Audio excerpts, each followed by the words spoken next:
Thanks for watching the channel again. Legends Leaving. In this memorial video, we made a list of all the great people who died today, August 22nd, 2024. These well-known people who made important contributions to their works have died today. They will be missed. We'd love it if you gave it a thumbs up and joined our channel.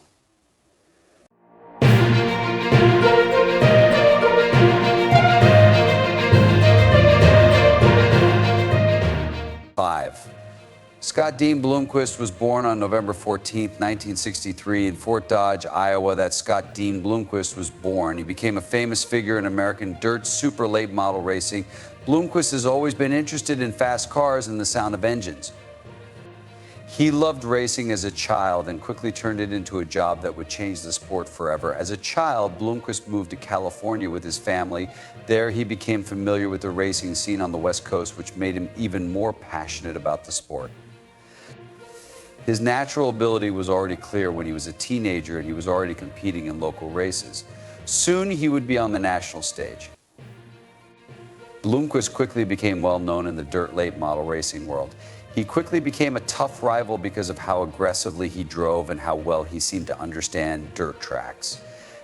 In the middle of the 1980s, he made his big break when he started running across the country against some of the best athletes in the world. The way Bloomquist paid close attention to every detail, both on and off the track, showed how much he wanted to get better at what he did. He wasn't just a driver, he was also an inventor. With his car setups and driving styles, he was always pushing the limits of what was possible. Bloomquist was officially honored for his contributions to the sport when he was inducted into the National Dirt Late Model Hall of Fame in 2002. This was the Hall's second year of existence, so it was a big deal. This made it official that he was one of the best dirt late model racers of all time. In addition to his success on the track, Bloomquist was a major player in the music business. He owned and ran Team Zero Race Cars, a company that made frames for race cars that was known for making some of the best cars in the sport. He had an impact on racing that went beyond his own career. Through his improvements in car design and setup, he had a big impact on the future of dirt late model racing. Bloomquist won a lot of races and championships during his career, making him known as one of the most famous drivers in the sport's history. He was famous for being able to win on a lot of different tracks by changing the way he drove to fit the circumstances. It was his success on the track and the things he did outside of racing that made him a beloved figure among racing fans and a recognized figure among his peers. Although he dealt with a lot of problems during his career, like accidents and tough competition, Bloomquist was the best dirt late model racer for more than 30 years. He was a star in the racing world because he was dedicated to the sport and always tried to do his best. Scott Dean Bloomquist died on August 16, 2024, at the age of 60. He left behind a memory that people will remember for a long time. He had a huge effect on the sport of dirt late model racing, and his contributions will be remembered for a long time. People will always associate Bloomquist's name with the thrill of dirt track racing, and his memory will continue to motivate drivers in the years to come. 4. Mark Gwyn was an innovative American police officer who made history as the first African American to lead the Tennessee Bureau of Investigation, TBI. He was born on February 20th, 1963 in McMinnville, Tennessee. Gwyn rose to the top of the state's top detective agency by dedicating himself to public service, never giving up on justice, and a strong desire to make police work better. Gwyn grew up in McMinnville in a close-knit neighborhood. It was there that he formed a strong sense of responsibility and a desire to make the world a better place. He went to college and got a degree in criminal justice from Middle Tennessee State University. This intellectual background, along with his natural ability to lead, made it possible for him to become a police officer. Gwyn's first job was with the McMinnville Police Department, where he quickly became known as a hardworking and dependable cop. In his early years as a police officer, he did work that set the stage for a distinguished career full of important and groundbreaking feats.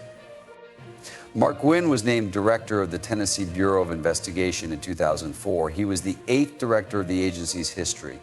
He was the first African American to fill this important job, so his appointment was historic. The TBI made a lot of progress while Gwyn was in charge, especially in technology and investigative science.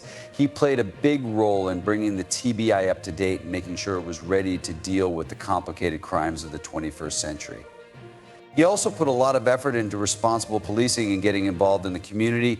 This shows that he believed police should be effective and answerable to the people they serve. Gwyn was not only a leader in the TBI, but also a well-liked and recognized police officer in general. He fought for better police work and more diversity in law enforcement agencies while serving on a number of national boards and groups. He made important contributions to the field that went beyond his work in Tennessee and affected policies and procedures across the country. Mark Gwyn's career was marked by his steadfast dedication to justice and his innovative leadership in the police force. He broke down walls and set new standards for the TBI. He left behind a mark of honesty and excellence. Many people looked up to Gwyn because he worked hard at his job and helped train the next generation of police officers. Mark Gwyn died on August 22, 2024. He was a pioneer in the area of law enforcement and left behind a great legacy. When he died, the world lost a leader who had not only made history but also spent his whole life making sure that justice and fairness were followed in everything he did. People will remember and honor Gwyn's contributions to the Tennessee Bureau of Investigation and to law enforcement in general for years to come. He will continue to serve as an inspiration to those who follow in his path. He made a huge impact on the state of Tennessee and on law enforcement across the country. This impact will last long after he is gone. 3. Nick James Mileti was born on May 22, 1931, in Cleveland, Ohio. He was a complex person who had an impact on business, sports, writing, and the law. Mileti grew up in a close-knit Italian-American neighborhood where he learned to work hard and love his city. He worked hard in school and got a degree in law, which set him up for a successful job as a lawyer. Mileti's goals, though, went far beyond the courts. He had a strong love for sports and a forward-thinking way of doing business. These two traits would define his legacy for many years to come. Mileti started to become known in Cleveland's business and sports scenes in the 1960s. Building the Cleveland Arena was his first big project, and it showed how entrepreneurial he was and how much he wanted to bring back the city's sports culture. The Cleveland Barons hockey team played in this arena, which was Mileti's first time owning a sports club. His success with the Barons made him want to have even more of an impact in the sports world. By the early 1970s, Nick Mileti was a well-known businessman in the sports industry. He bought the Cleveland Indians, one of the most famous teams in Major League Baseball, and quickly became a very important person in the organization. Mileti's purchase of the Indians was part of a larger plan to turn Cleveland into a sports and entertainment hub.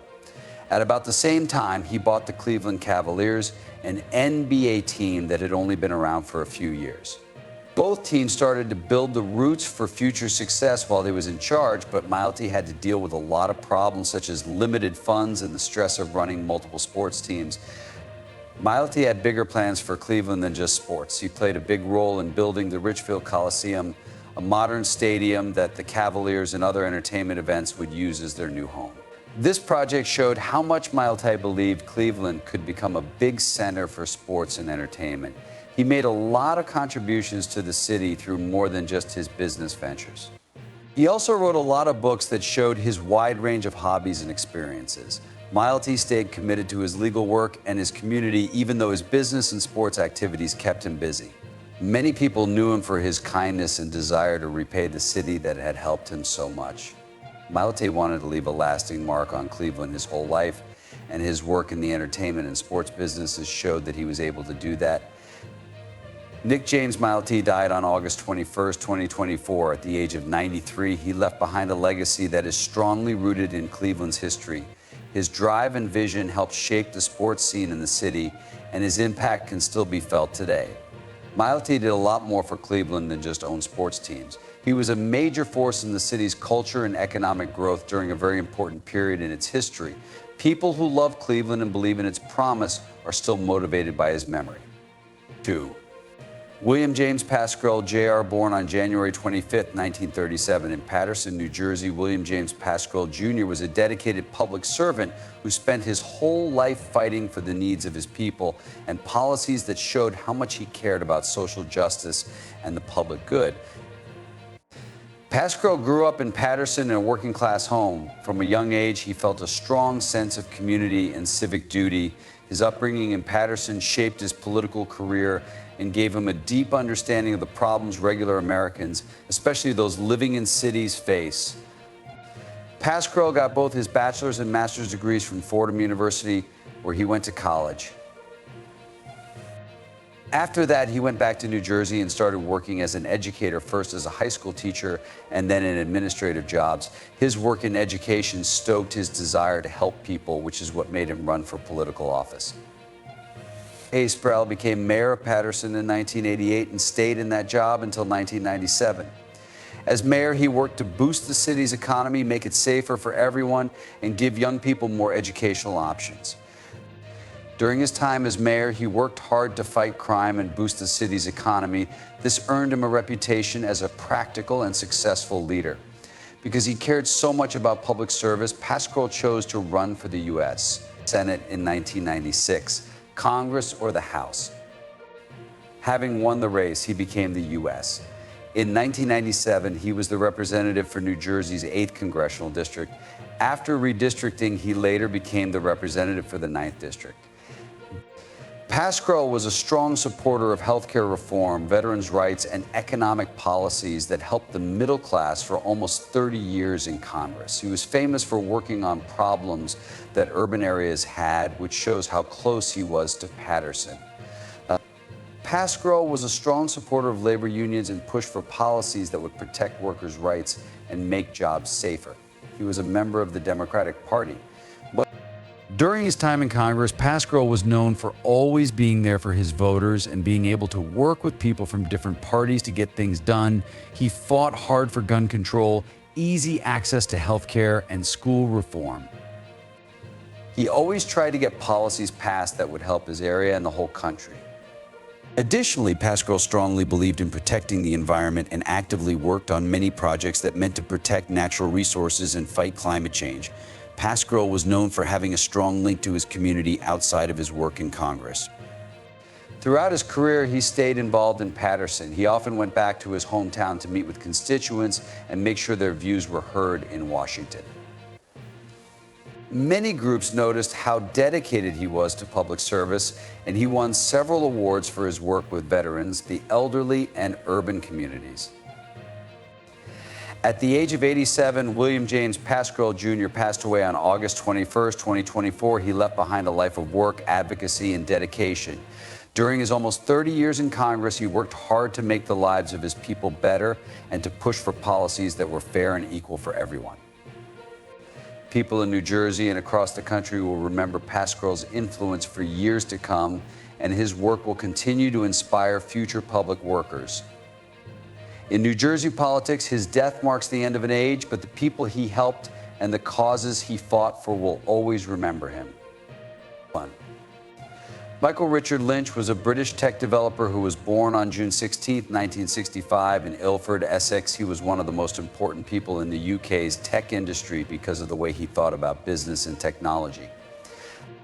Lynch became interested in science and technology at a young age. This led him to get a degree in natural sciences from Christ College, Cambridge, and then a Ph.D. in signal processing and communications. His academic background gave him a strong base for future projects, where his creative thought and desire to be an entrepreneur would shine. Lynch helped to start Autonomy Corporation in 1996. This company would change the way information is managed and searched for a long time. Autonomy became a world leader in enterprise software under his direction. They did this by creating advanced algorithms that could study unstructured data, which can be anything from emails to audio files. The Autonomy's technology was cutting edge. It gave businesses and states powerful tools for making sense of huge amounts of data. Hewlett-Packard bought the company for $11 billion in 2011, which was one of the biggest deals in the history of the software business. On the other hand, the purchase was harmed by legal battles that followed. HP accused Lynch of exaggerating Autonomy's worth, which Lynch consistently denied. Once Autonomy was sold, Lynch kept having an impact on the tech industry through his investment company, Invoke Capital, which he started in 2012. The main thing that Invoke Capital did was invest in and help grow European tech startups, especially those that were working in cybersecurity and artificial intelligence. Lynch co-founded the cybersecurity company Darktrace in 2013, and it became one of the most well-known companies that came out of Invoke Capital's portfolio. Darktrace quickly rose to the top of the cybersecurity field thanks to its use of AI to find and stop cyber risks. Lynch made a name for himself as an innovative businessman with a good sense of new technologies by helping to start Darktrace. Lynch had several business projects and also worked as an advisor and spoke often about technology, entrepreneurship, and new ideas. For his work in business, he was given the Order of the British Empire OB and made a Deputy Lieutenant DL of Cambridgeshire. Lynch also received honors for his work in science and engineering. He was made a Fellow of the Royal Society FRS and the Royal Academy of Engineering Frank. Michael Richard Lynch died on August 19, 2024, at the age of 59. He left behind a complicated legacy that included important contributions to the tech industry and a number of high-profile legal fights in the British tech scene, where he was a leader for decades. His death marks the end of an age. Lynch's work has had a long-lasting effect, especially in the areas of information management and cybersecurity. It has changed the way enterprises handle and protect their data, as well as the direction of technology. Even though his later years were full of scandals, Lynch will be known as a visionary businessman who had a big impact on the way technology works today. His legacy lives on in the companies he started and the new ideas he pushed for, which continue to inspire the next wave of tech leaders. Simon Cowell has been in the news lately for a number of reasons. He has recently been in the news for getting into a heated argument with fellow judge Howie Mandel during this season of America's Got Talent. The fight happened when Cowell tried to change Mandel's golden buzzer pick. This caused a backstage argument that has fans of the show very interested. Even though there is tension, Cowell still has a lot of power over ADT. His choices often cause fans and judges to argue. Cowell has done work in the food business as well as on TV. He is currently working with Domino's Pizza on a new marketing campaign. In this ad, Cowell plays the part of quality captain, focusing on his famous need for perfection, but this time in the world of pizza. The ad shows how committed Domino's is to operational excellence. Cowell, as a famous person, helps make sure that every pizza meets high standards. These changes show that Cowell's impact is still felt in entertainment and beyond. He is still a major figure in shaping popular culture.